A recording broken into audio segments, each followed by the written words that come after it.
এই মাত্র জাস্ট আমি কিছুক্ষণ আগে আইআইটি বাবার একটা ভাইরাল ভিডিও দেখলাম। আমি পুরো ইন্টারভিউটা দেখিনি, জাস্ট ওই লাস্টের কিছুটা ভাইরাল হয়েছে ক্লিপ, ওটাই দেখলাম। ওখানে আইআইটি বাবা ইন্টারভিউ দিতে চাইছে না, সে ইন্টারভিউ থেকে বেরিয়ে আসতে চাইছে, স্টেজ থেকে নেমে আসতে চাইছে।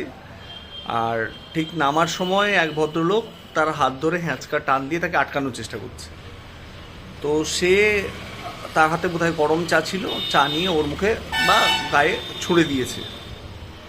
এখন সেটা নিয়ে মানে বাকি যে সাধুগণ আছেন, যারা মানে ট্র্যাডিশনাল ওয়েতে এই ব্যাপারটায় গ্র্যাজুয়েট হয়েছেন বা মাস্টার করেছেন, তো তারা বলছেন যে তারা অনেক শ্লোক এদিক সেদিক করে মানে সে ছড়া কেটে কেটে বলছেন যে তুমি একজন সাধু হয়ে তুমি এটা কি করে করতে পারো, তুমি সাধুর মানে বোঝো না, এটসেট্রা এটসেট্রা। আমার একটা কথা যে ভাই, তুমি আমার পারমিশন ছাড়া আমার হাত ধরে নামতে পারো,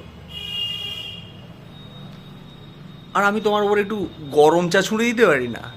এটা কি করে হয়? কোথাকার নিয়ম এটা?